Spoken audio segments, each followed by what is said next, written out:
Your man Jerome, man, only white dude named Jerome I know. Um, he met with Coinbase CEO Brian Armstrong in May.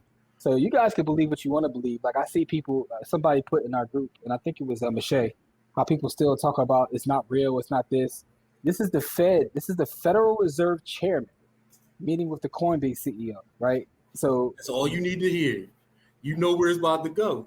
and we already say, listen, Coinbase is the Feds. That's one of the jokes. That's one of our inside jokes. Like, yo, Coinbase is the Feds. So That's not a joke, though.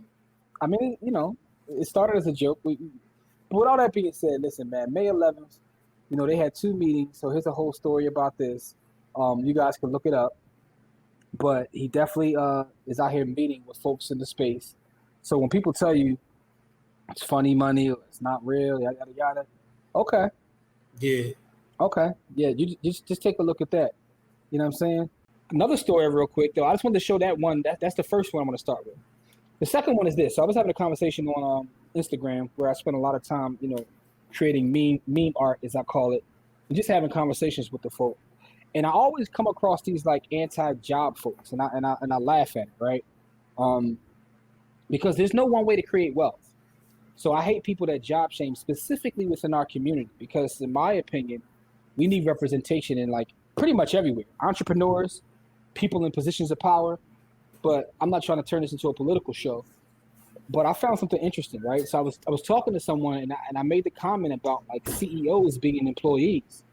And they told me that CEOs aren't employees. I'm like, how is a CEO not an employee? Like, what are you talking about? They're employees. Like they're not all entrepreneurs.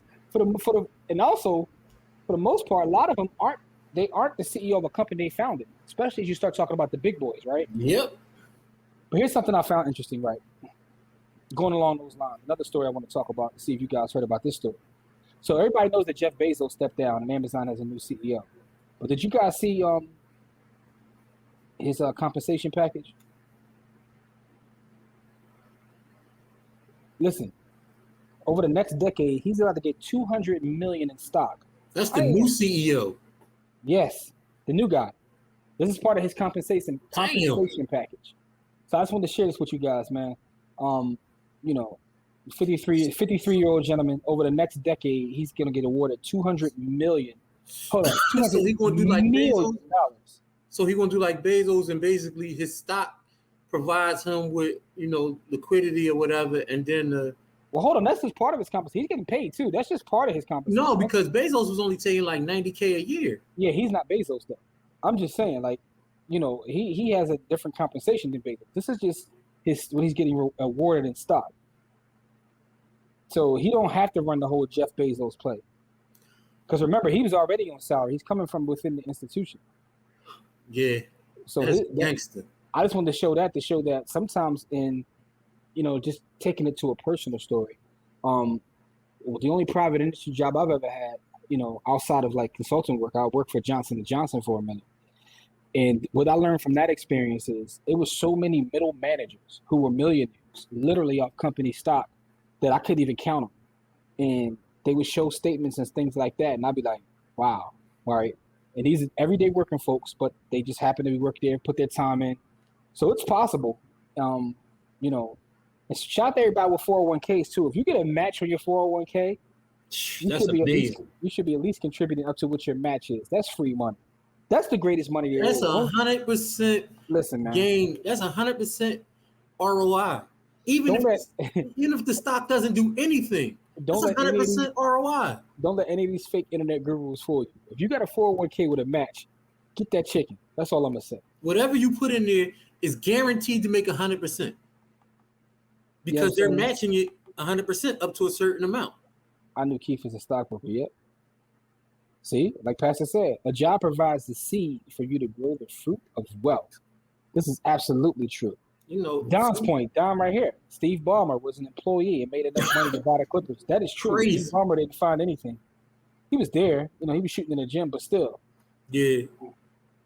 So, those are a couple stories I want to talk about. So you see the actual package that $200 million over a decade. Damn, right? That's gangster. Yeah, so a couple more stories we're going to talk about while we're here. It's what I'm doing. I'm showing some stories tonight just to show folks what's going on out here in the investment space. things that I find interesting and just a way to share information. Spencer Dinwiddie, as I call him, Dumlitty, one of my favorite players in the league, just because of his creative side when it comes to cryptocurrency. He has an app for creators, and he raised $7.5 million, right? And he's letting other folks invest in it. But here's what I find interesting about this, right? It's a token-based app for creators. And what it will allow you to do is raise money with tokens and allow fans to interact through video messages, online classes, video calls, and fan club subscriptions. And he tokenized the whole process. Here's the crazy part, right? You talk about like marketing and how they like just play on folks with marketing. They're going to have a clubhouse style rollout. We're going to invite influencers along with their communities and one by one try to drive FOMO to the platform. They are literally telling you that's what they're doing. They're telling you. This is how you know FOMO works. We're going to drive FOMO to the platform. And guess what's going to happen when they do that? What do you think is going to happen? The coin going to shoot up.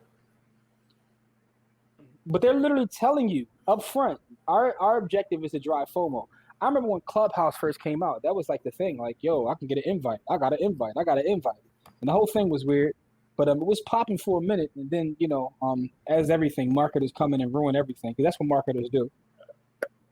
Shout out to Don. Don, what's good, man? brother? Come on, Don, what's up, Don? Stop drinking that. Jim, I want to see you live a long, productive, fruitful life, dog. Stop drinking that trash truck juice, what's up, Don?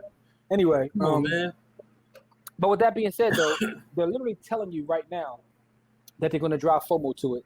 So I'm looking out to see what kind of project that will turn into. So Rochelle says, one of the reasons I'm still here is they're matching me. There you go.